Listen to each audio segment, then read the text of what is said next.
Alrighty, welcome back. Happy Monday, and welcome back. Episode 55 of the Leonis Report. JB and I here for a little preliminary news update. We haven't got the official news, but still loads to talk about. But before we dive in, evening, JB, what's going on, man? The usual, man. Just kind of crazy Monday after the weekends. The weekend was pretty low key though. Got enjoyed the weather. Got baseball with my son, and the usual kind of yard work and all that kind of boring stuff. How about you? How was your weekend? Very busy. I was up in Vermont for a college graduation, so loaded driving. It was nice weather though, and so although nice weather is good, in a suit jacket makes it a little more difficult for those 3 hour graduations. But no, barbecue with family and hanging out was all a great time, and you know, life is good otherwise. It's nice to see spring coming to an end, kind of going into summer here. Memorial Day weekend coming up, and lots of gaming, which has been super fun across a variety of games. Wotv included, but branching out still. And what's your progress on Final Fantasy VII? How's that going? I think I got to a point where it said like I'm not going to be able to go back if I keep going. And so like it was basically telling you to finish all the BS side quests before you advance. So I think I might be getting towards the wrap up, um, but I'm not 100% sure. Very cool. If you do, they did a good job with the climax. They did a good job with the whole game, so I don't think that's a spoiler. But the climax also does not disappoint. Yeah, I've definitely been enjoying it. So I know that I was pretty deep into it, like when I had put it down, a couple of years ago. So I don't think I really had that much left. I did actually, though, over the weekend, caught the Oppenheimer movie, which I hadn't seen yet, and really, really enjoyed that. Did you see that one? I know it got a lot of like Oscar hype and stuff. I did. We actually went down to Providence so we could sit in the a true IMAX experience. And that Providence theater was one of the few theaters in the nation that actually had it at the full, like reel, like the actual physical reel. There was, I'll be honest, I can't tell the difference, but it's one of those things. It's like it's 45 minutes away. I've heard it hyped up. I'm gonna go see it. I loved it. I thought it was fantastic. I really liked it too. I didn't really know the whole background of like his kind of falling out with the government and getting stabbed in the back and all that stuff.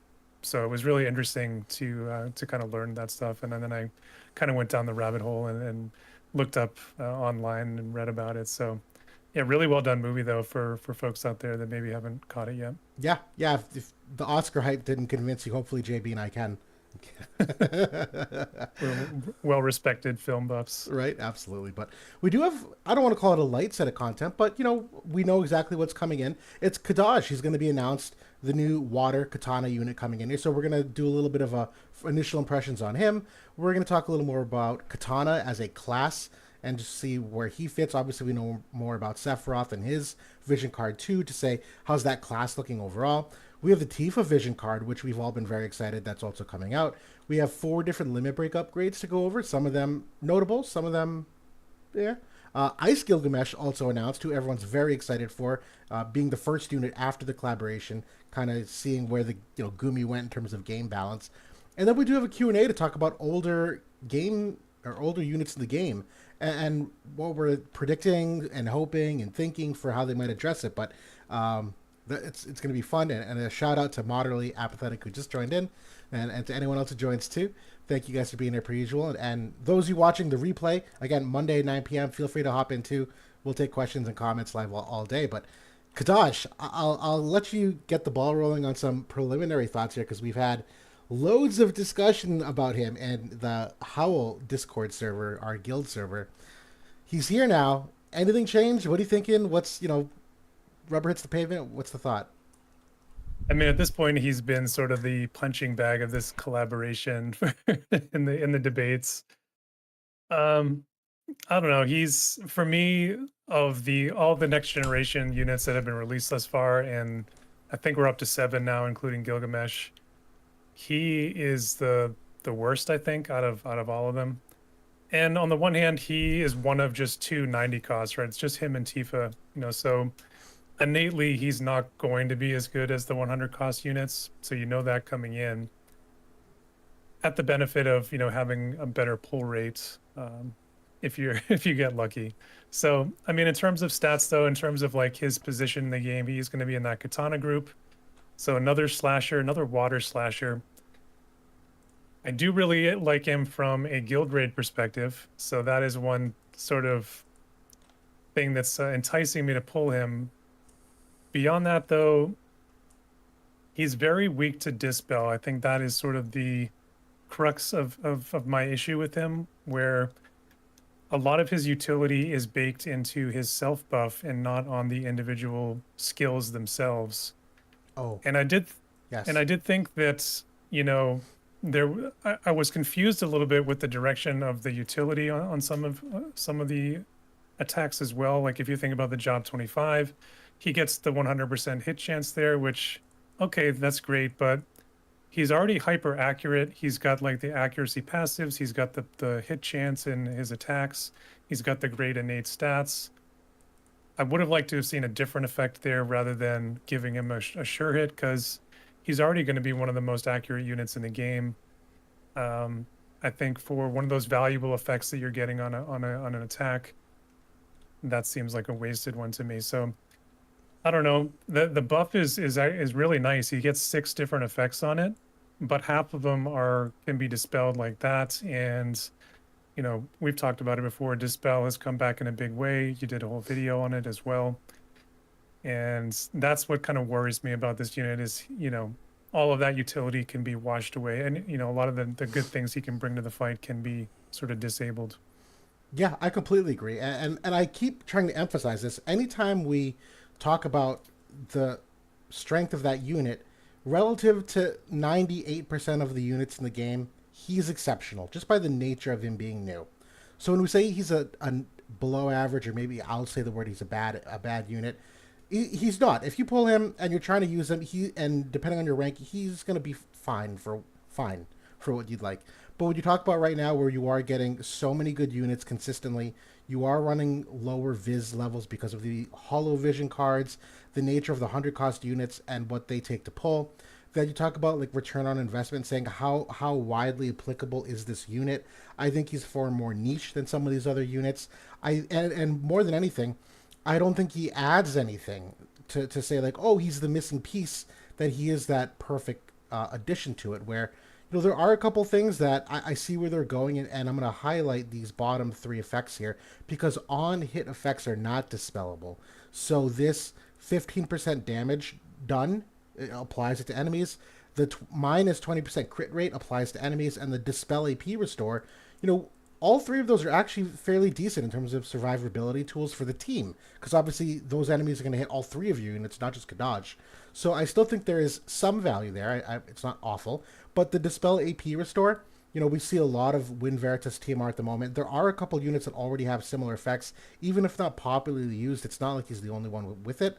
We just did analysis the other day. The crit rate angle right now with the armor units in the game, the crit rates actually we've seen a rather large drop in crit rates, net crit rates overall, where the amount of crit evasion in a lot of these armor equipments and other vision cards is high enough that you're already very low in the crit rate scale. I don't think this actually tips it in any certain direction. And then I can't remember the last point I was going to make, but the bottom line is that I don't see a ton in this. Oh, the survivability aspect of him, where they give him the human resistance. They also have all of this element res baked into his kit, where he's got the 20% all element res here. He's got 15% on the passive. I'm using Lucio the Luminescent as my barometer, and I'm actually going to do a side-by-side comparison in my review, that they're not that far off in terms of like all element res and all human res and all different kinds of resistances.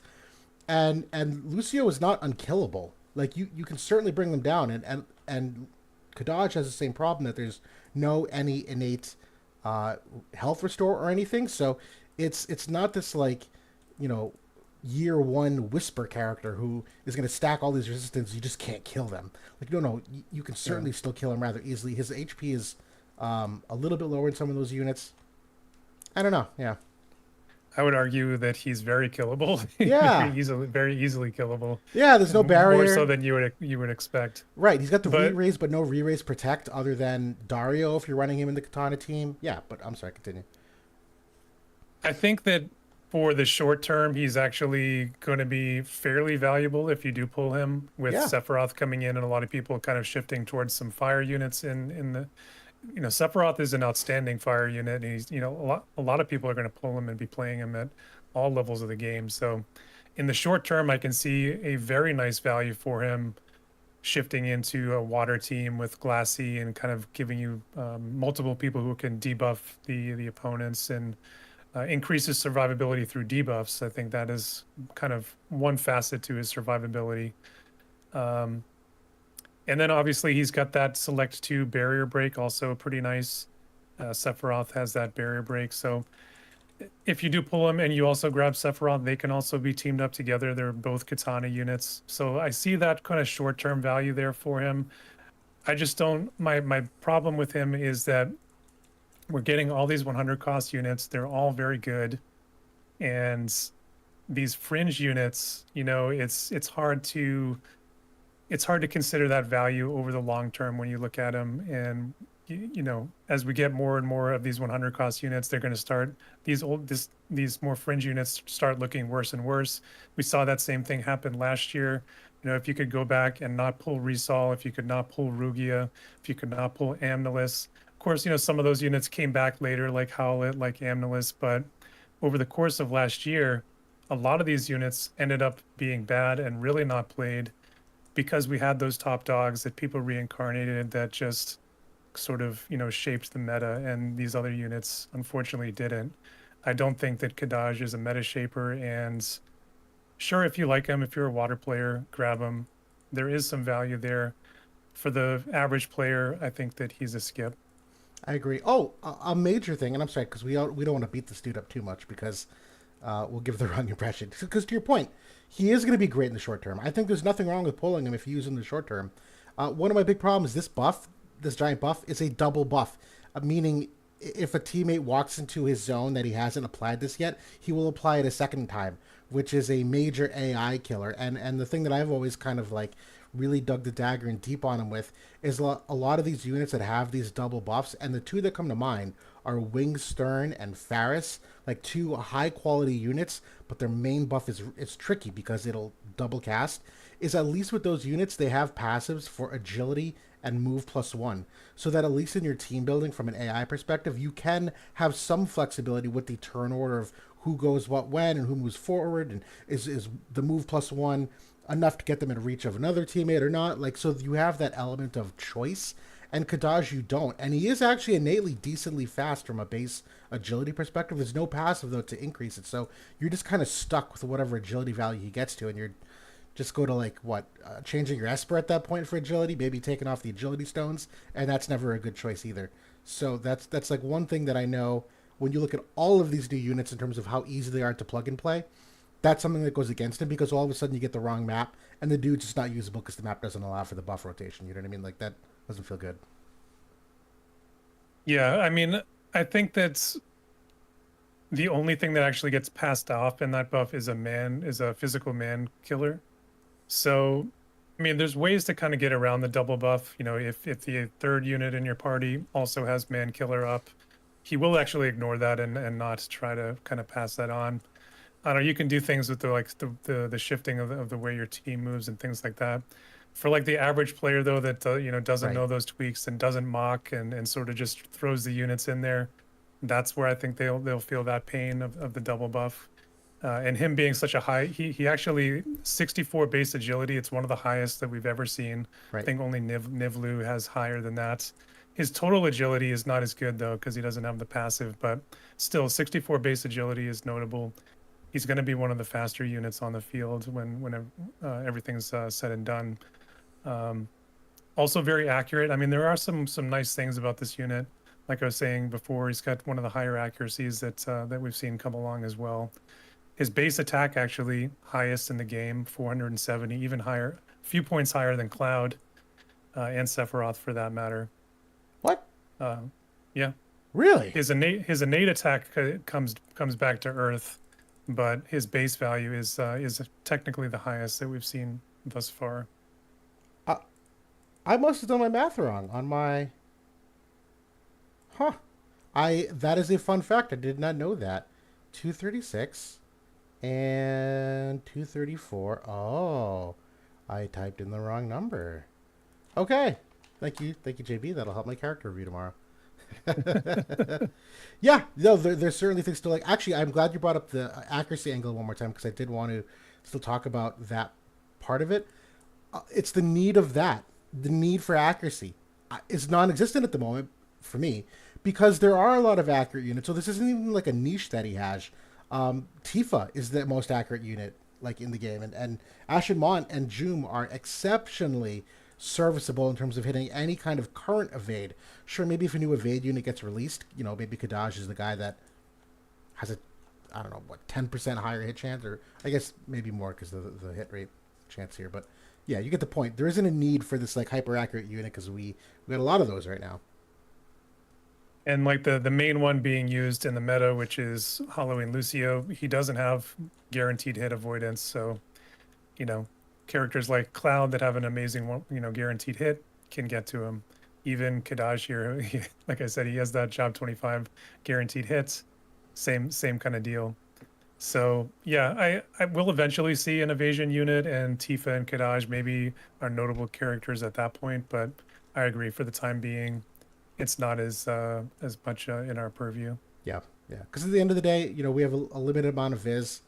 Trying to be smart with it, because we've seen how quickly the power creep goes.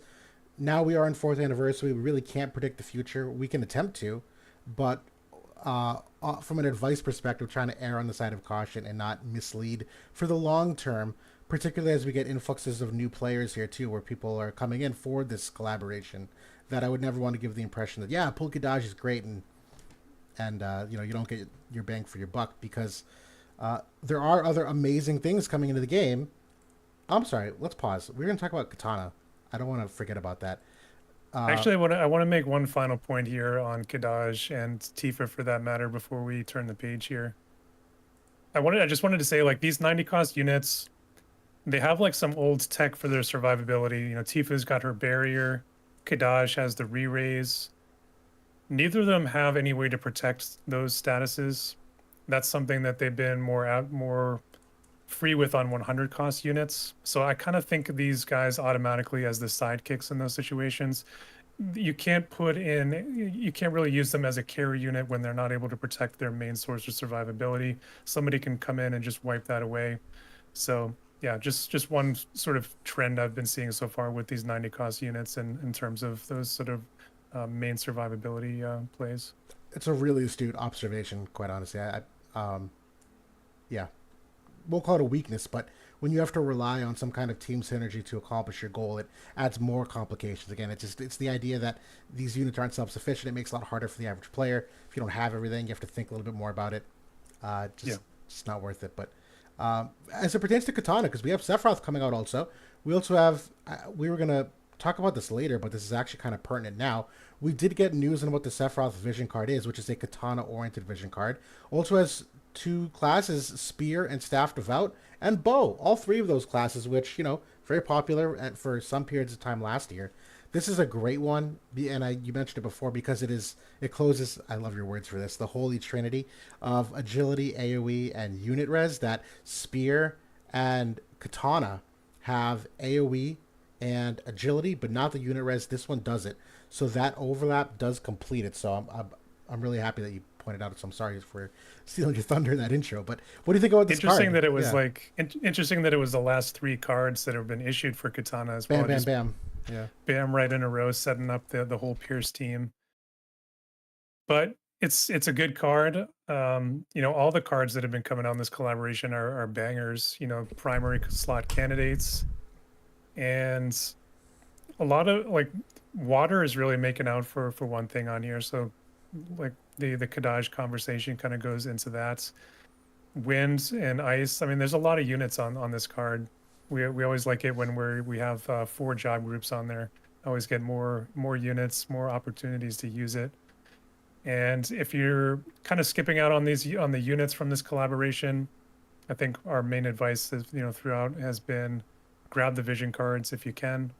They're all solid plays. Absolutely. Yeah, obviously a lot of characters to like here. A lot of characters that are still very usable in their own right. I do think I think it's the weakest of the 3 of the Advent Children collab, but it's still one that I'm absolutely pulling for.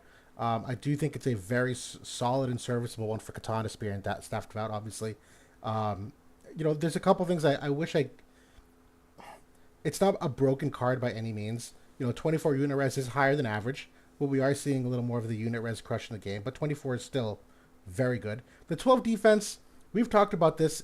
It's nice in that it gets your defense level to a point that it can't be broken to the negatives as easily.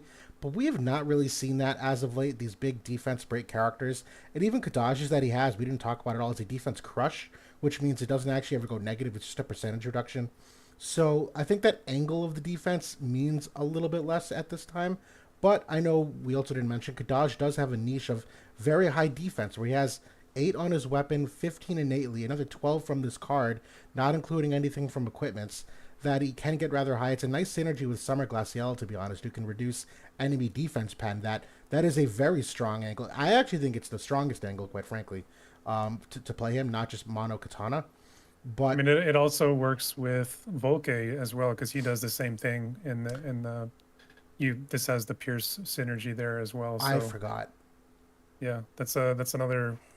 I think they're setting up that play with it as well. Really good one. I do like that. And obviously, yeah. So I like the Human Killer too, just in general. There was a time where I thought that was kind of whatever, but we've seen that in these or diverse weapon groups. Human Killer is still very important to have. This is a good PvE card for the crit rate. Obviously, I know you were talking about that in Kadaj as a PvE unit, where you get that additional bonus for some of the high score events. But yeah, I think it's really everything that possibly could be said about this. Yeah, I think that, I mean, Katana was already doing, eating pretty well for vision cards, and this is just another one on the pile. But it is that first unit resist card, as you pointed out earlier. So I think that if you have hopes for the Katana group, like if you went in on Dario before, if you're looking at Kadaj this week, if you're going to be all in on Sephiroth another week, this is going to be high on your pickup list. It is. And I do wonder what they have for plans for the Katana group for the rest of the year, because they already came out with Dario, who is an exceptional unit, but just not timed correctly. And then the Oberon the Auspicious, who is honestly not a bad unit, quite frankly. There are weaknesses, but not a weak unit compared to what we saw for some of the other, limited collab. But now you get Kadaj, now you get Sephiroth. Kadaj, obviously, we're kind of glass half empty on. Sephiroth, we know, is very good, but I do wonder what their plans are for Katana, because that was one of our initial predictions as a trend, that they were investing a lot of resources into Katana from a vision card perspective. The vision cards are there. I think the units aren't quite there, but we'll see in a couple months. Things shift pretty quickly. Yeah, I mean I think the upside for the Katana group is the amazing synergy they have with the Red Mage group, where they have 7 cards that they share in global. Few of them are global exclusives, but some very good cards in there. And then Gilgamesh, who we kind of teased earlier, who just came out in JP, another phenomenal Red Mage unit coming. And there is some synergy there with Sephiroth and Gilgamesh that we'll talk about later. So that's kind of, maybe they're not setting up completely the Katana group right now, but they have some such amazing overlap with a couple of other groups that those units can still see play, like Red Mage, like Pierce. So maybe that's kind of the angle that Gumi is going for, is the multi-job synergy, and maybe not the mono-job synergy. I don't know, maybe they're sort of making a play that way. You know what, I like it, and we often get to tunnel visioned on 3 of a kind, when sometimes it's about the X's and O's and the synergy more so than it is the 3 of a kind. And I know Godslayer in the chat just pointed out Sir O could be a candidate for another Katana unit. I know we've been heavily predicting that. I was memeing earlier that we have another unit. Was it Baral, who was one of my top anticipate? He's one of the Rundal characters. He's a katana wielder in the art. So I'm like, all right, okay. I was like, this looks like a 70 cost unit. Yeah. Hey, listen, the Rundal commanders. They need one. They need one. Between Rundal and oh god, Raldor and the other commanders, Chunak. Yeah, he's looking like that power level. But yeah, we should talk about the Tifa card. We should. That's a good segue here, because this vision card is positively exceptional. It's very similar to the Halloween Lucio card that came out, where it combines both luck and agility, and the elevated luck percent, the 42%, as opposed to the 35%, which many of you might be familiar with. This is a great popular group of weapons. It's only three, not the four, so it's Fist, Greatsword, and Staff Black Mage. But I'll pause here because I know you've been very excited. I'll let you take the reins on this. What do you think about this card? So first of all, I want to say I love the wotv rendition of Tifa and Cloud here. And that's one thing that I had always been missing from a lot of past collaborations is the wotv artwork kind of, making a true rendition of the Final Fantasy games. We don't often see it. Even like the other two cards from this collaboration, they're like direct, you know, um, uh, photographs or whatever from the game or from the movie or whatever. This is in the wotv art style. I love that right off the bat. But the card itself is very unique in terms of the bestowed. We have the strike res penetration baked in there. Never seen that before on a card. So Gumi, I think, with Tifa's introduction, is getting a lot more free with the strike res penetration than we've seen in the past. That's a net positive for that group as a whole. They're not that far removed from being really top of the meta chain. It was really just maybe 2 months ago that, Alaya and 2P and Katone were really a really strong team there for about 1 to 2 months.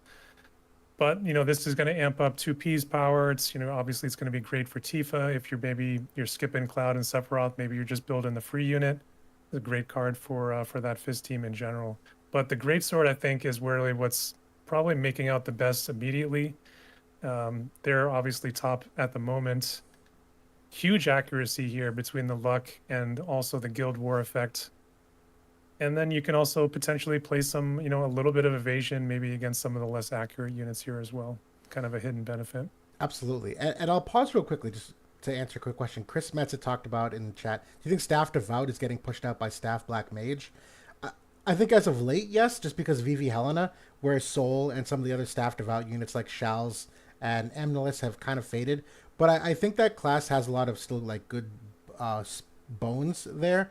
I just think it's a more of a timing component and a game balance component. But I don't think Staff Black Mage is that much further because we've seen so much game balance change for Helena.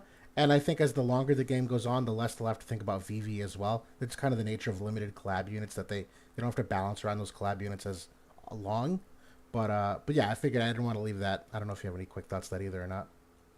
Yeah, I was just going to say, I think both of those groups are pushed out now. I think just Magic in general is dead, not only because of like Dario and like some other good anti-magic units like Raph, but Jum really was the last nail in the coffin because she's so strong against that Black Mage team and the Devout team, both of them, to be honest. So Shoot, even this vision card has a 20% magic res. There's a lot of cards that have yes. magic res on them as of late.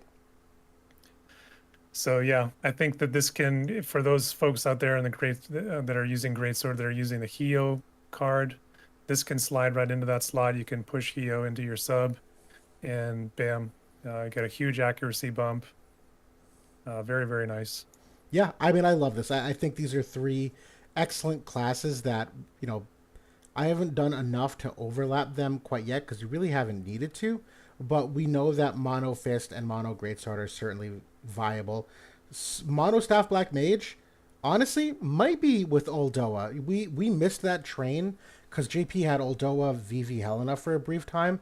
But, should you try to mingle some other units in there? Like, maybe possible. Actually, now that I'm thinking about it, you don't have Helen on here, do you? Oh, no, she's in light. I'm sorry. I'm an idiot. So continue. There's a lot of good stuff here from the class perspective. I completely agree with you. The strike res pen, that was the killer for so many strike units that, the game did not evolve to give them that penetration yet. Alaya broke the doors down. They then introduced Soul, who didn't even, hard counter Alaya. He, kind of countered her, but he hard countered the shit out of every other strike unit because they literally couldn't get through him. And this just including Perrine for quite some for time. A while. It's better now, but that's certainly nice. I obviously love the luck perspective because, to your point, it touches accuracy, it touches evasion, it does a little bit for crit evasion, but the point is that it adds a dimension to many of these teams that don't exist currently. That just gives chances for more maybe some people don't like this, but more calculations on our end to say like how what are the hit rates like and what's the evasion like, and it's just a nice stat to give to these three groups.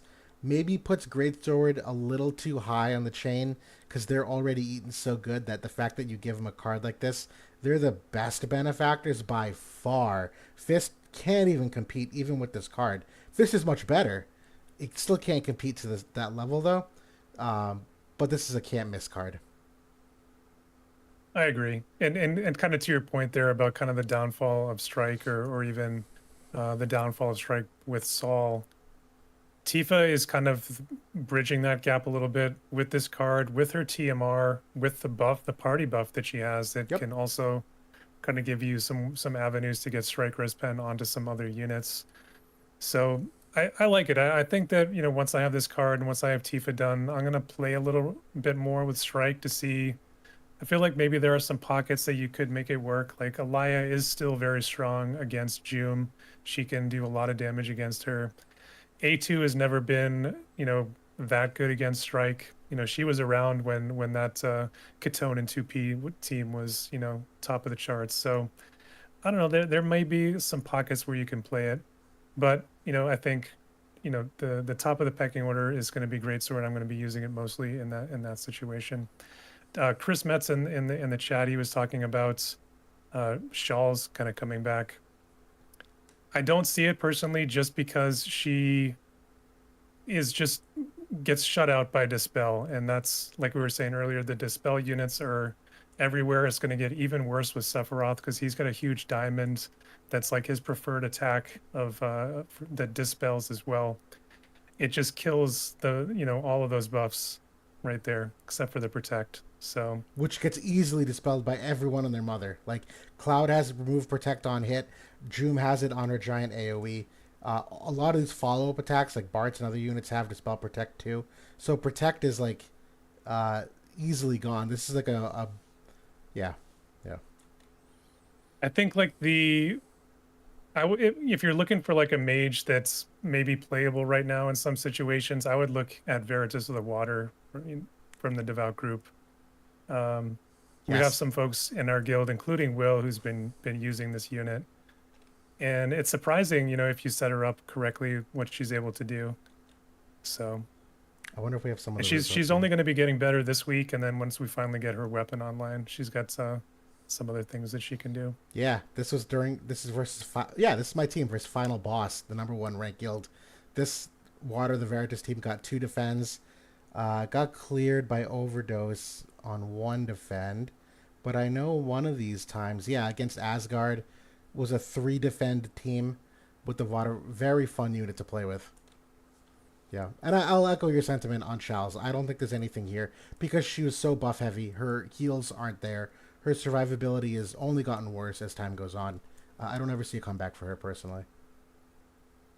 Yeah, I mean the courage, you know, unless you have a protector like A2 or I'm sorry, not like a Jum, you know, that's not as valuable as it once was either. So if we also have Sephiroth coming in with Curse, and that's killing healing, that's killing Right. full life even. So yeah, she's on the bench for a while. I would agree. The the fire unit angle aside, even against the uptick in water that we're seeing, we don't always consider that because it's less impactful, but still impactful. You got to keep that in Yep. mind. But we'll move on here to. Let me sneeze real quick. Nope, never mind. False alarm. We have some limit break upgrades here for four different units. It's Veritas of the Water, who we were just talking about, Varush, Winged Sterne, and Raegen. We knew about these a couple weeks ago. We're going to dive back in to give some live thoughts about them to see, how they've aged in the month since. Veritas of the Water, the limit break, and this is not an upgrade. I'm sorry, this is a flat out introduction. She does not have a limit break currently. They're adding this for her. The others are an upgrade. This is a 38% Spirit Imperil on a nice wide diamond, 240% mod. It's also a defense break of 30, and a decreased AoE res of 30. It is post damage though. This decreased AoE res, so it does not apply to her own damage, but obviously um, universal for any kind of follow up attacks. I remember liking this personally. I don't think it's broken. You know, there's enough debuff res in the game that I think these percentages get knocked down a little bit. I will say though, people are not gearing for Spirit in the least. So debuff weakening or not, this Spirit is probably putting you in the negative. I would think at today's current day. Um, but yeah, I like it. Well, I don't know. What do you think? I think it's quite good. I mean, you get 3 stat breaks in one, and it's again like a big diamond. It's a 6 range diamond too. It's a long range. So yeah, this is very very nice for her. I think. Yeah, As long as she can hit, that's kind of like her survivability is a little bit suspect. Her accuracy is a little bit suspect, especially in this heavy physical meta.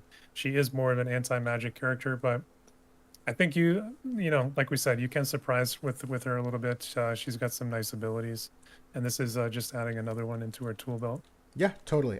She's kind of like a catch-up character where she does a lot of good stuff for the team, and this falls into that category where even if it's not for herself, these imperils, should she hit, um, at least the spirit will hit, being pre-damage. These bottom ones, if she misses, will not apply, as I understand the order of this correctly. So Correct. yeah. So just, Nice for a mixed damage team though. Like if you have her with a couple of physical units, yeah, if you do land the defense and area resistance there, that's a big offense increase there for your physical units. yeah. Trisha Spencer said could use a status effect there. Let me just say, throw the Vega TMR on her with the Berserk. That's kind of what we're running occasionally, where you get that poison, paralyze, and Berserk chance all in one ability. She's already eaten pretty good for some status effects here, if I recall. It's I think there's another one. She got confusion on the low ability. I think that was it. Yeah, yeah. Yeah, It's she's there. all about the status stuff. I don't know, but she could become an interesting character with Sephiroth coming in. She has the Esunaga and her main job sub too that can dispel curse, Yes. which is kind of Huge. interesting. If you can get her to kind of stay back and maybe you have, somebody shotgunned out front, she could get the early, curse removal off. Might be an interesting play. Yeah, a lot of people have been talking about this, and I think it's a good thing. I think it's worth it to talk about because you will see curse. There's really no counterplay for it at the moment. And to be fair, you can trust own it, so it's not, you know, something you can't prevent at all. But this is certainly a nice counter. For folks who don't know that didn't catch it, this past week introduced curse resistance into the trust stones, so you can already start rolling them. I highly suggest everybody be rolling those curse trust stones. You're going to want them once Seth comes out here in a couple weeks. Yep. Yeah. Don't wait for his release to suddenly be cursing the RNG gods that you're not getting your curse 25 the day you need it. Do it now. It's there. Get it out of the way. Yeah. But some of the other limit breaks here. Varush is one of them. Uh, Wait, didn't this already come in? Am I misremembering this? No. His did not come in yet. No. Okay. Well, you know what? That's what happens when you're only 1 month behind JP. Things feel like yesterday. Exactly. Honestly, his is pretty exceptional. This is not a great unit. He's very niche. But as far as limit break upgrades go, this is a good one, I think. It's going from 43 AP down to 33 AP, and he's not a full AP kind of unit, so that does help. It is getting a range extension, whereas formerly 4 going up to 5.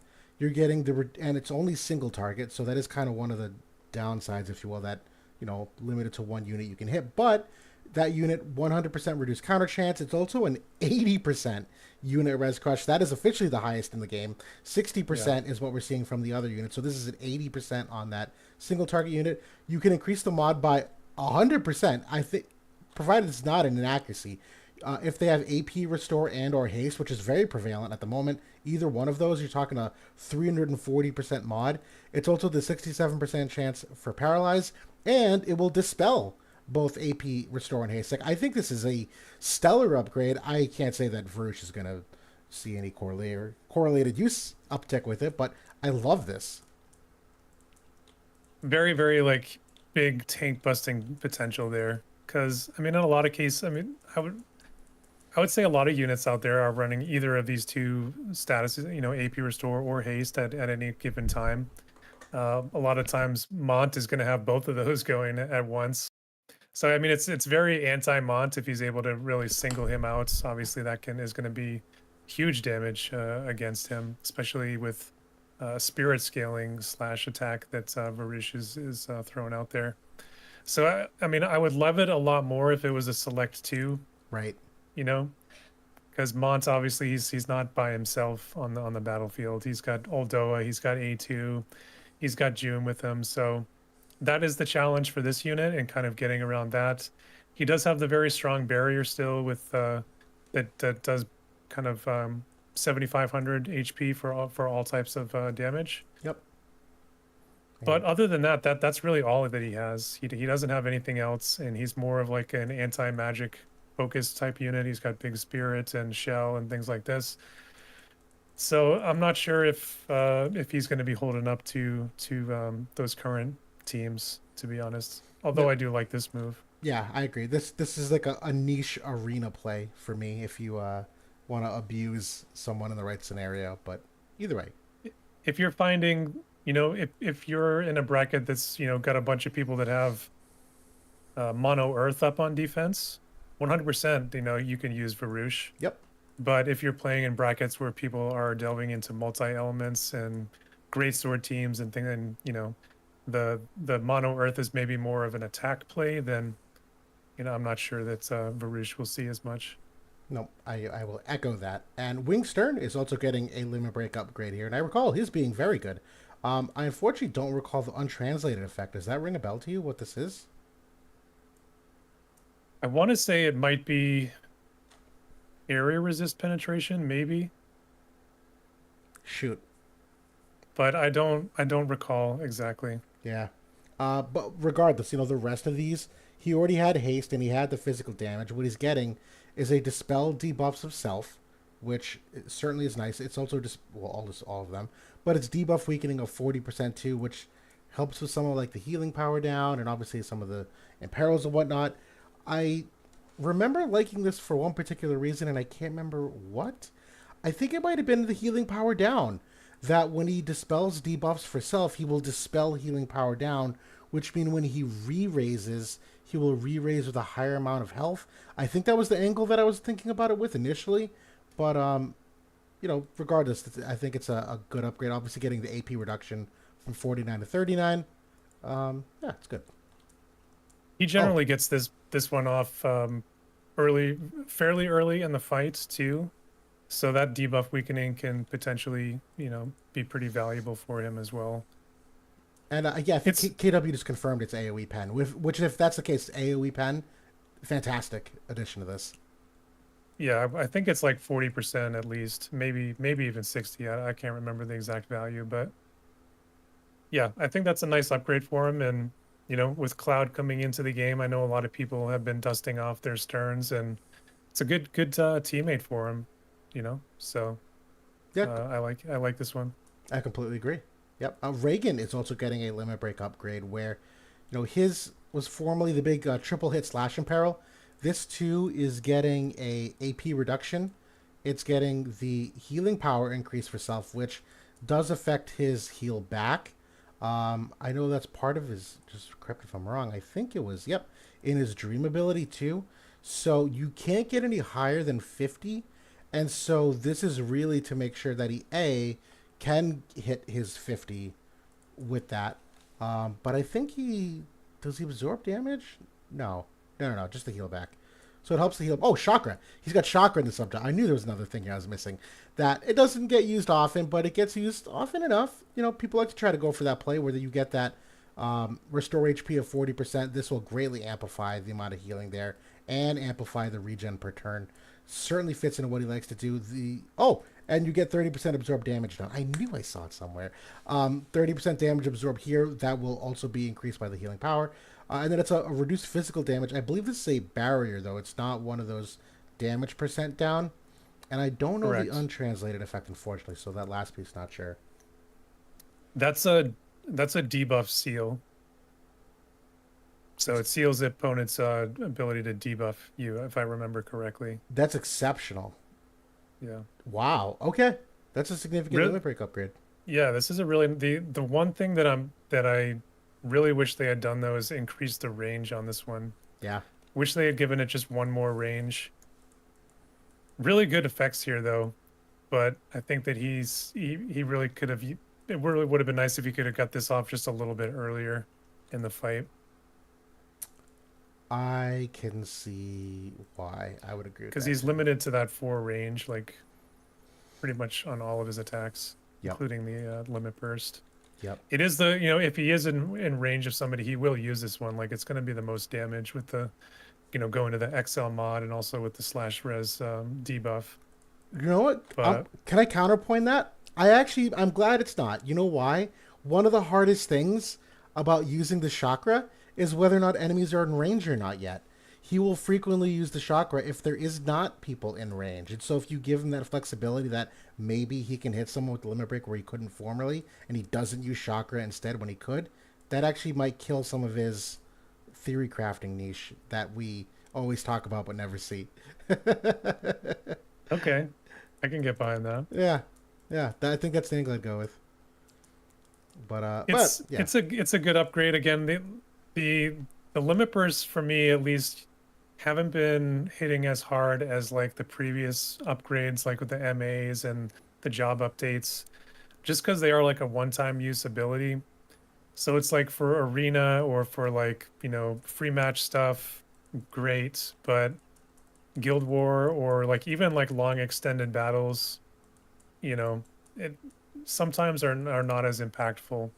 This one though, like there's a lot going on there. This is not that old of a unit. He's only about a year old. So yeah, maybe we'll dust him off. yeah, absolutely. And the last one, no, that is it.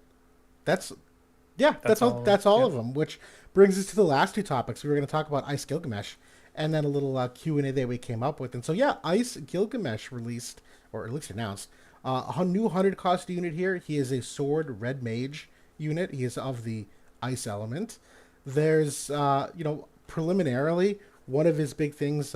He can't have his CT reduced. I know that's like kind of a thing that we still think about because we're so scarred by those days. But he does have the 60% AoE crush. He can remove AoE wide buffs on that same large AoE. It's also the Dispel Shell. He's also got follow-up attacks here, where the follow-up attack is attached to. Is it his buff? Yeah, where his self buff here. So he'll start off with a teammate buff. That's a physical barrier, 25 AoE res, and it's also his own AoE wide res for self and allies. The second buff, this is where things get really, really good. It's the second buff here, is that it's courage. It's reduced 25% physical damage if you have courage active, but then also on hit will allow your courage to be sealed, where you cannot have enemies remove it, and it activates this follow-up attack, which is the absorb HP, and this translation I can't remember. Cancels their courage removal. Okay, so it's more courage removal seal. Yeah. Okay, yeah. All right, okay. I thought it was... So if he buffs up and somebody else uses their big AoE, he does the follow up, bam, all their courage removal is canceled out. Thank you, thank you. Yeah, so just like we were talking about Kadaj earlier, this is where we see this more common trend in these 100 cost units that their survivability is tied to a seal effect. And so he is a magic scaling unit. Just want to throw that out too before I hand the reins over to you, that he is not a typical physical slasher, so he'll scale off enemy spirit instead. And he has magic as his primary stat. But I will pause here. There's still tons more to talk about. But anything else that you think of that comes to mind for you? So that follow up is really nasty because it's 120% magic scaling and it's the limit burst potency 86%. Normally, like we've been seeing 50% on just like a buffable skill, like lightning or Noctis or whoever in the past. This one on a buffable skill, non-LV, 86%. Huge damage it's going to be able to do, especially if you have him paired like. You could pair him with a Tifa, who's got the unit resist crush, with a Mont. That's just going to completely amp up the damage that this can do, and then that's like the nice natural synergy for him. The LB also really, really good. It's got the frostbite effect on there, increases his magic damage, and that magic damage increase also going to increase that follow up. That follow up is a 4-turn effect too, like all kind of the recent buff power creep. In the past, like we'd seen like bards sometimes, you know, he would only get maybe 2 turns of effectiveness on his follow-up as you're kind of, you know, going into the main skirmish. Um, that this is going to be lasting longer into the fight, you know, and it does also heal him on those follow-up attacks. It's an absorb HP, it's not damage. Yes. So that's crazy. If he's taking some chip damage, your whole team can heal him up, you know, with as he starts spraying off these follow-up attacks. So really interesting unit, very cool units. You know, we've been waiting for this maskless Gilgamesh for a while, so a lot of people are excited about him. We said earlier that there is that natural synergy with the Katana group. See, obviously the ice water connection's in full effect right now. The ice earth is going on. So this, you know, I think last week or the week before I said, you know, I really can't see them releasing another cold triangle, you know, ice unit, but they did. So this seems to be like capping off this ice era, Yeah. and he's doing it in style. He definitely is. Yeah, there's a lot of party synergies, and this is one of the few where I do think if you go like the mono ice angle, absolutely synergizes well with Tifa, where she brings the unit crush for him, her AP reduction angle combining with his frostbite angle. You know, there's like from She's like a courage unit too. right. So the courage seal helps her immensely. You get into questions then about like, all right, well, is the mono element play the right play with Sephiroth, and the answer is maybe not. So like you know that could be a strong team, but there certainly could be counterplay. I know for myself, one of the first energies that I thought of was Summer Glassy and Howlet, where Gilgamesh to me is like a straight upgrade of what Raegen was in that initial team. Where we've seen Howlet, like Howlet can pass on some self healing as well. There seems to be like you know the magic slashing synergy between the two of them too. That I thought there's some interesting stuff there in terms of combining them. Obviously, the water play is in play also, like you said. But you know, this unit for me, I like the versatility that he has, the physical barrier. There were some questions, and I still need to confirm this. He technically has a magic barrier HP that I don't know. I don't think so. I don't think the AI will allow you to recast another barrier, even if it's different. But the HP barrier of different types might be different. I don't know if he'll use this or not. My gut says he won't, but I think that the AI will use it, and they definitely do stack. they definitely okay. I mean, if it would use it, they would definitely Because stack. these are two different. Because his main job one is physical damage taken. This one is magic damage taken. Neither of them are general.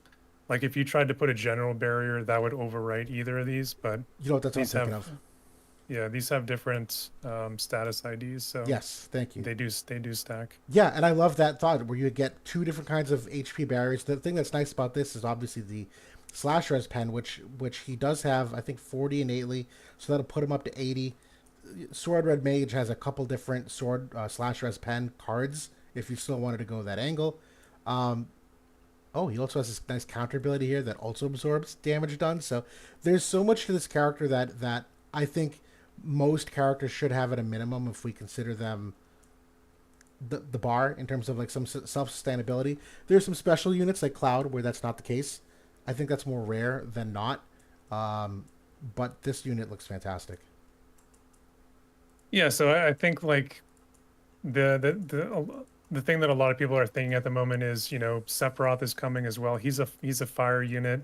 He has the curse ability that can completely shut down a lot of this stuff. Obviously, Gilgamesh is going to be a 97 faith unit as well. So that curse is going to land even if he's got a trust stone on there, pretty much guaranteed.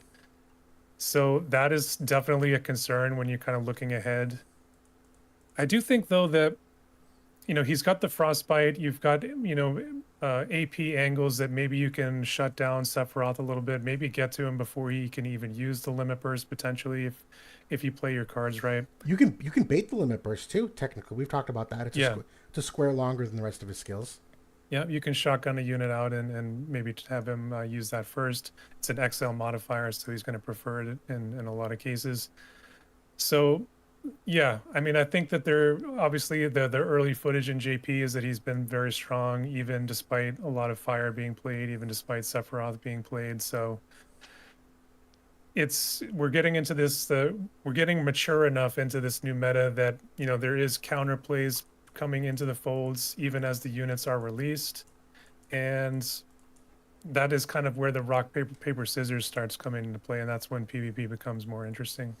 And if I could expand upon that, because I know the most banal way to approach this is the element versus element. That's a pretty easy one to digest. And I think it's a good one, but I do think that right now, and particularly for the foreseeable future, till something changes, I think water ice is stronger than fire lightning. If you're talking about like bringing those two to kind of like counter each other. And I think the way the element wheel works at the moment, I think ice is in a strong position because, just go in the air, if you're running mono ice, okay, well, then the answer is, well, they'll run mono fire. Well, the answer is, okay, well, then people run mono water. And the answer is, well, then people will. No, they won't. No one's running mono lightning. So, like, I think the buck stops that water is so strong because I don't think lightning units are right now like enough to kind of like carry that trio of element, particularly with Mont still around, if you know what I mean. That I think the weight of the wheel is in a good spot for ice because water is just so goddamn strong. You can't just like run mono fire and say, oh yeah, Gilgamesh is a nothing burger. Like I don't think it's that easy, and particularly when you Yeah, talk about the overlap of the jobs, not included. I'm just talking purely rock paper scissors mono element. I agree with that because I think Gilgamesh, you can run two water units up in front of him. You can have Glassy up there, you could have Jum, and Sephiroth does not have a barrier break innately. So even if he gets that first hit off onto Gilgamesh, most of it, if not all of it's going to get soaked up by that 7,500 HP barrier. If he takes a bunch of damage, if your team's turns come around, he starts proccing follow-ups, he's going to heal himself up. So I don't think it's like a foregone conclusion that a fire unit can come in or Sephiroth comes in and blows him away. I feel like it's a little bit more nuanced, and you can at least play around that a little bit, and in terms of the teams and the different options that are available, because there has been so much development for that ice, water, and cold triangle recently. So it's very interesting. I think for people who were kind of waiting to see what was next after the collaboration, like this is your answer. Maybe you don't have to go for Sephiroth. Maybe you can go this direction if your account's maybe more uh, focused in that direction. Sephiroth is going to be his own build. He's going to be very good right away, but the team isn't fully baked. He's going to be better, I think, as time goes on when those lightning and wind units come in that can complement him more fully. And when a better, 100 cost lightning, 100 cost katana unit comes in to kind of give him that full, team that he's looking for. I think Gilgamesh, like I said, I think he's capping off this sort of era that we're currently in with all this cold triangle stuff. I agree. I agree. And just a quick thing, a quick hello to Ram Dark who just joined. Chris Betts asked about the superior. Wait, is that Ram? Is that Ram 9? Yeah. Oh shit! What's up, Ram? I don't know him by that name. The question on the superior Esunaga, if Fina is the only other character in the game, she might be. I'll be honest. If she's the only other character besides Water Veritas that has the large Esunaga, I don't know anyone else because they're not relevant plays at the moment. So I can't answer that. Clerics have it. All clerics do. Maybe not all of them, but at least a couple of them. Like I'm pretty sure that Mashiri has it. Hmm. I can't remember if Kadia, at least like the main job clerics should all have it. Like it may be in their main job sub, but anyone who's like a main job cleric has it. Interesting. Sorry, I was checking if Howlett had it because I mentioned him earlier. Yeah, he does not.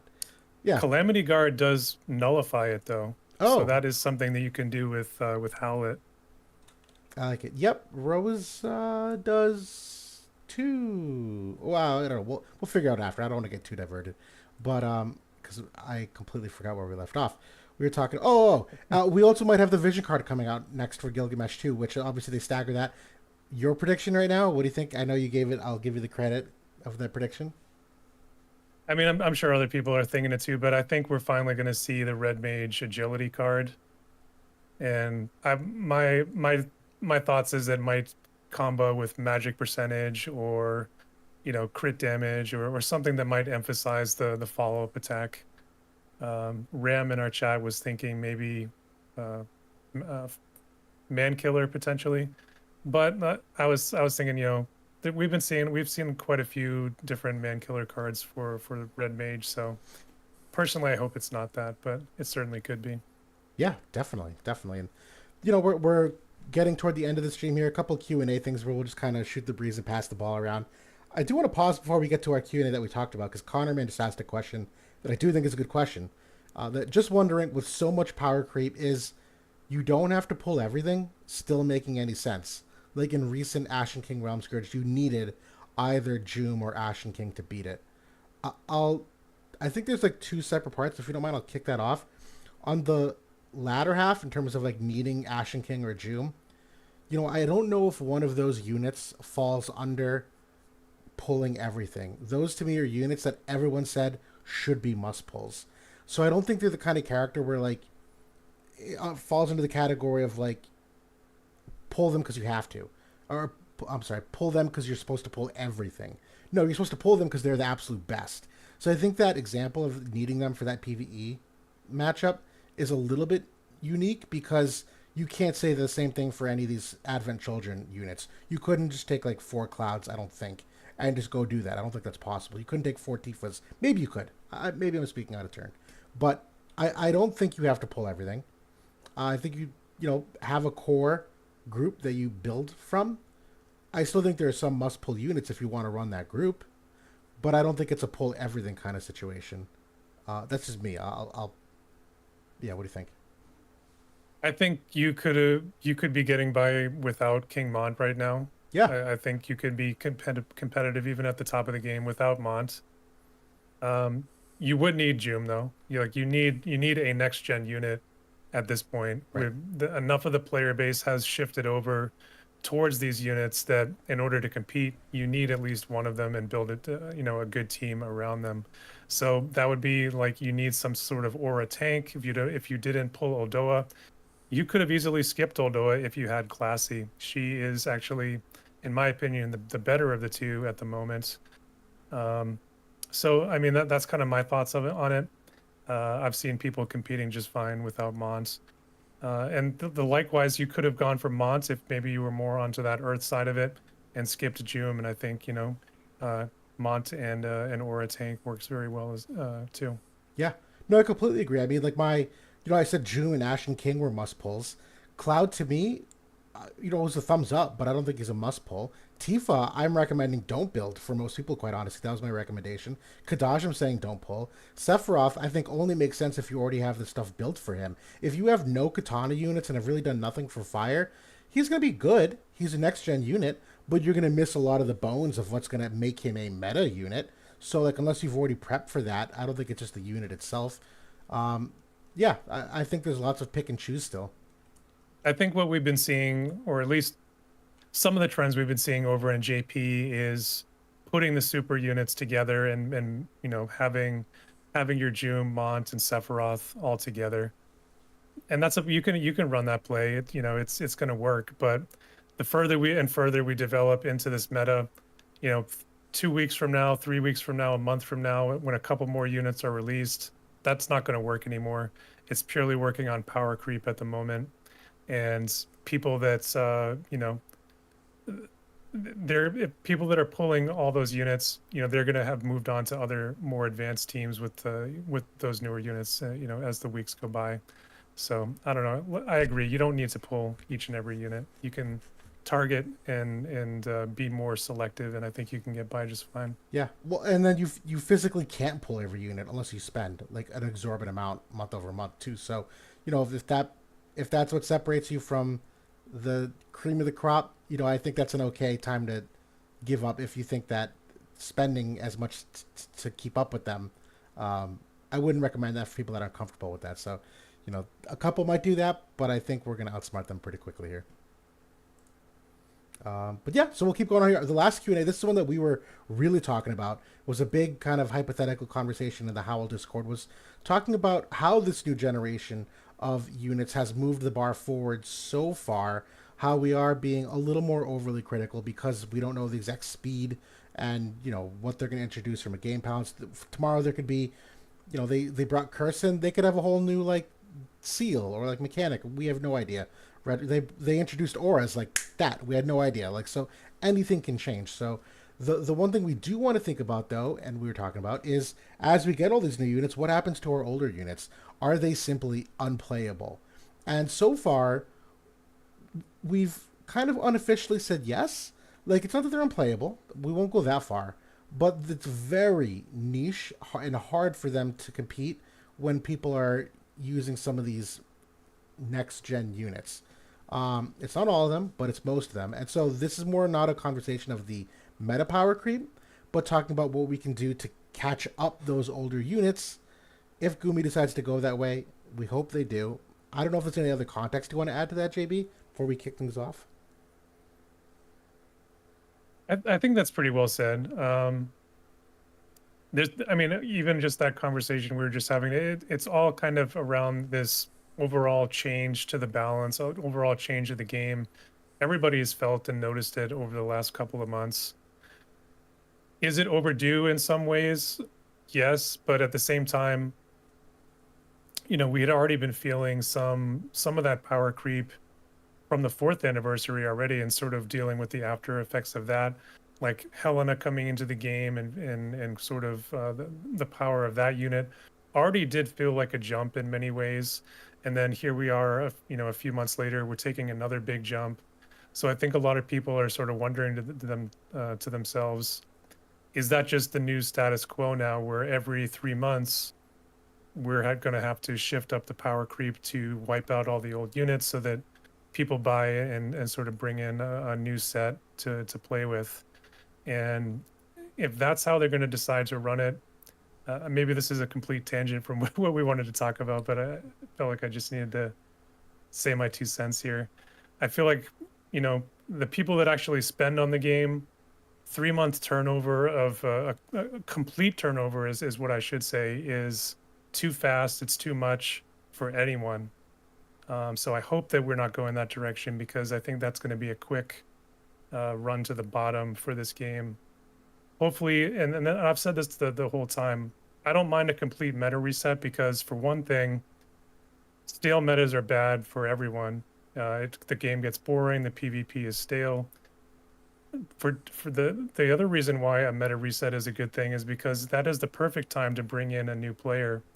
A new player right now could come in, he can get Cloud, he can get Cloud's vision card, he can get the Tifa vision card now. You could get Joom from, the new banners or whatever. You're well on your way to like a very competitive team, even in the mid tiers, like pretty much immediately. That's a good thing for the game, if we can sort of keep those players on. It's bad though if this keeps happening every couple of months. So Yeah. Yep. Sorry if that's long-winded, but no, it's perfectly said, and actually it segues to something I want to piggyback off from a comment in the section, that every time we talk, and I can't emphasize this enough for anyone in the chat, the best practice, we need to clarify exactly what content and what rank we're talking about, because JB and I typically talk about Guild War because that's kind of the pinnacle of where things get stress tested, but the rules for Guild War are different than the rules for Quick Pick, are different than how you play Arena, are different than Free Match where you have initial positioning. All of those game modes have uniqueness that change which characters are best and when. And so doesn't also the rank at which you play. I want to shout out to Brian8066, who in the chat saying many old units are still good. And his example is he's running OG Mashari with Miraga and Ashen Mont, and you're working on maxing them. The nature of that statement, that they're not maxed units right now, I can already tell that that's a different level of competition that we're talking about, where at bare minimum the units must be maxed. You can't even fathom playing a unit not maxed. So I think that's so important too, that every time we talk, you mention the rank, the type, because I've always said this in my reviews. Listen, guys, if something's working where you're playing, it's working. That's the bottom line. Regardless of what I say, if you have proof of results that where you are, it's working for you, that's the bottom line, and I'm glad that it's working, and keep it up. When we talk, it's more for like the maxed Guild War-oriented stress test levels that a lot of these units get left in the dust. So I feel like that's such an important thing, because it's so easy in chats to talk so generically, and anytime you talk generically, you're never going to get to a good spot. Like there's so much nuance. Yeah, 100%. I mean, I see those comments sometimes on my videos too, and I mean, we have a certain voice, but yeah, that our sort of disposition on the game is from the min max sort of, stress test, mentality. Um, there's other folks, out there that kind of talk to different parts of the game, and the game is for everyone to enjoy in their own way, and there's a lot of different units. There's even community tournaments out there. You can use those old units as well. Unfortunately, though, like if you're talking about playing at the top of really any PvP mode competitively, those year 1, 2, and 3 units, they're not nearly as good as they used to be. I think that's just objectively true. Right. Nope, totally. And what can we do to maybe get those units closer to speed? Because again, Justin, our community manager, watches our podcast relatively frequently, guys. So hi, Justin, if you're watching. I'll compliment Gumi that throughout the game life, they actually have done a pretty half decent job at keeping units relatively current. And I use FFBE as a comparison, the original, where units were just like turn and burn, like use them for 2 weeks, use them for a dark visions, and then goodbye, and you never use them again. And War of the Visions did a decent job that units never felt like just a throwaway. They were kind of an investment, even though in Gotcha there's no such thing as investment by the nature. Like you shouldn't think of your units that way. But they've always done the MAs, the MA2s, the limit break upgrades, the 140 upgrades. They've always found ways to try to get them up to speed. They've obviously did the job updates where they went to all these base jobs and said, "Hey, we're going to add some abilities and effects." So, like they have a history of keeping units up. Always a debate whether or not it's enough, but there's been times where it was. Skahal came out of the blue and was like a meta changer with the 140 ability. We've seen niche units. I know I always bring up Luel as the famous example, getting to 100's lightning res and doing great against the Elia meta. We had Urel come back out of nowhere because of the courage remove, and like there's so many things they do to like upgrade units that. What are we hoping for? Is there anything that sticks out to you for what they could do to kind of bridge the gap between older units and newer units? So, I mean, to your, but before Mm. I say what I want to say there, I like in the history of the game, like when a new unit would come out, like a new meta unit, like when Elia came out, that was kind of part of the fun, was kind of going back into your box and finding and theory crafting those units that, man, this unit has a true niche here. We can put them in, and maybe it doesn't work against everything, but it's going to work against that team.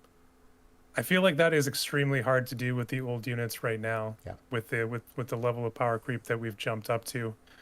I felt like we were able to do that all the way through the Helena meta. Like we did showcases there where, we pulled out Charlotte and we pulled out, a bunch of these old units that, sure, maybe it wasn't amazing, but they could compete, and we could, you could get a team that maybe could get 3 points. Yep. It's getting harder and harder to do as we move forward and as those older units age. The limit burst upgrades haven't been nearly enough to sort of keep them relevant and give them a fighting chance, where even if you pull out like an old lightning unit against a Joom, just getting blasted off the map, unless it's like somebody really recent. So that has been like the toughest part, I think, for players that aren't able to pull on each and every banner. They can't even go into their old box and maybe even just find a niche counter for their attack team. It's getting harder and harder to achieve those results. So I think we got to a point like this very early on in the game, actually, right before they did the job overhauls. So personally, I think that that's what they need to do again, in tandem with like an MA3.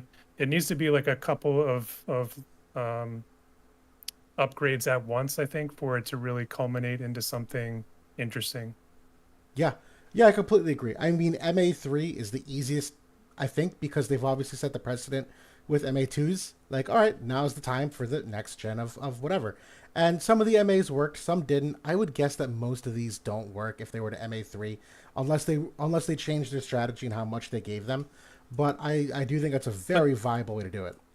but that's perfectly okay if not all of them work, Right. as long as we have some of them that work. Right. If half of them or a third of them, they are good enough that maybe you can pull them out sometimes. I think that's all that players could want. Yep, I totally agree with that. Um, I think the other thing that they could possibly do, and I think Ram 9, oh shoot, I want to give credit. No, Githro pointed out reincarnation costs. Where as this game has gone on, reincarnation was a specialty at first, but now it's becoming more accessible as time goes on. And we kind of knew that was always going to be the case, where you're just going to, by the nature of playing longer, accumulate more of those resources. That maybe iteratively, if when a character gets an MA3, maybe the costs of their reincarnation gets cut in half too, or something to that effect, where you can effectively bridge the gap by adding artificial stats to that unit. It's not going to change everything, because you're not going to get the penetration levels you need. You're probably still not going to get the innate like AoE wide res unless it's on the MA3, like some of those modern survivability tools. But at least stat wise, it's not going to be a pure power creep play where the stats are gone. Someone did bring up the agility values. That's one that I'm actually not totally. I think needs to be addressed, because I think there are still a lot of units that have come out that have been in like the low hundreds, and I still think there's a fair amount of units that are old that can still get in the low hundreds. Um, you know, I don't know any other way you could change that other than unique agility upgrades on the MA3, which maybe that's the play. But yeah, that's all first things that come to mind.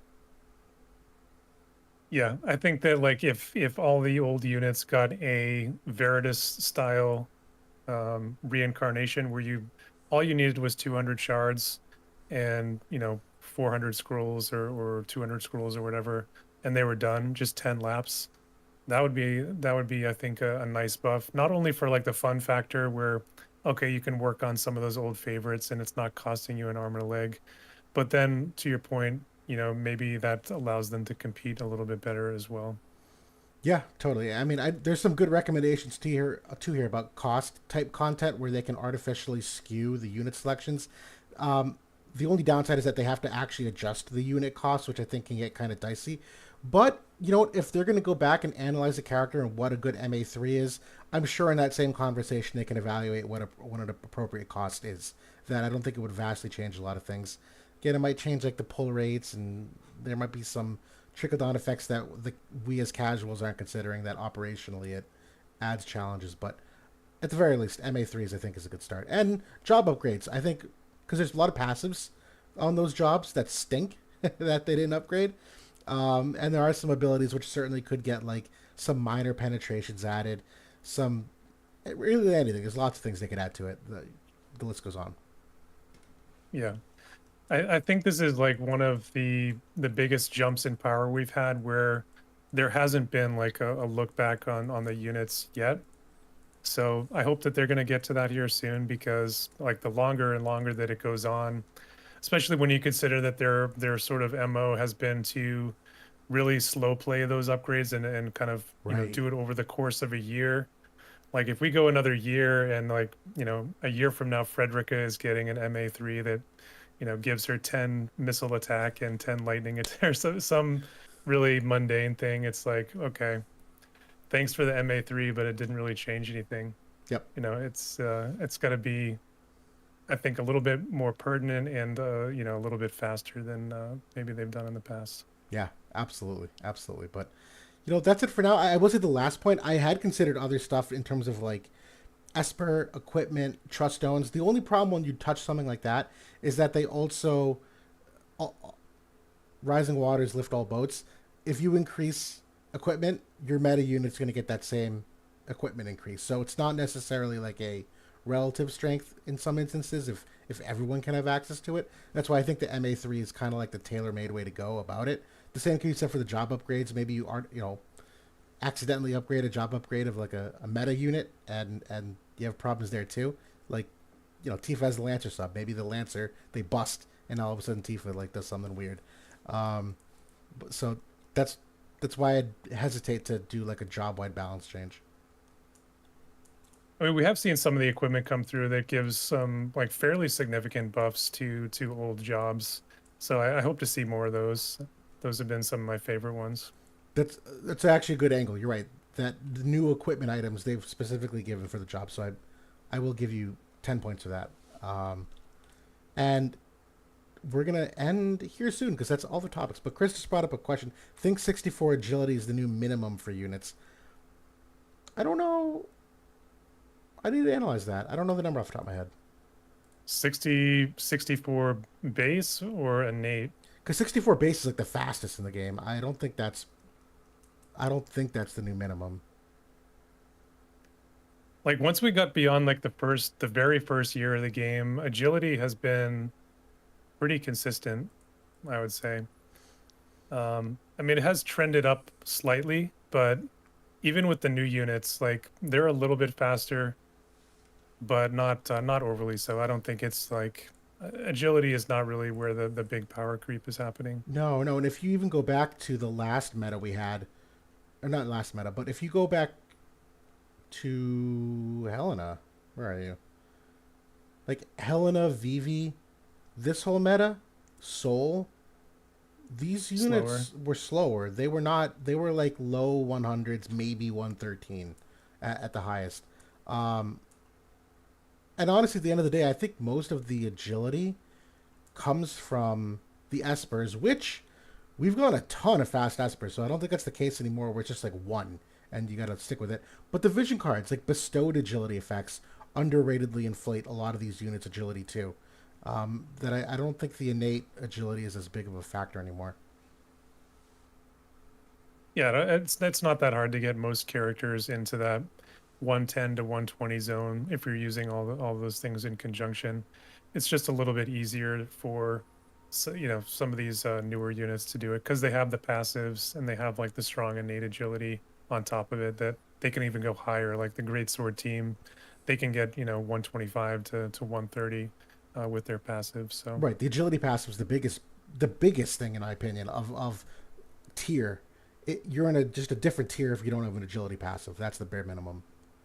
yeah. But yeah, that's all we wanted to talk about for tonight. We're getting a little long, so we're at 100 or we're at an hour and 20 minutes. We did want to cut things off, but I still see the chat going. Really appreciate everyone for being here. So I'm sorry to cut things short, but we're here next Monday as well, 9 p.m. Eastern Standard Time. I'll usually put up a little preview ahead of time for the countdown, so you guys can check my channel too, just to see that little preview. But that's all we got coming in. Anything else you want to add here, JB? Yeah, next week's going to be a big one. That's Big Daddy Sephiroth is coming in, so we'll talk more about that stuff. We got into that this week, but we'll do it even more next time. But as always, thanks for coming out and joining us, and we will see you guys next week.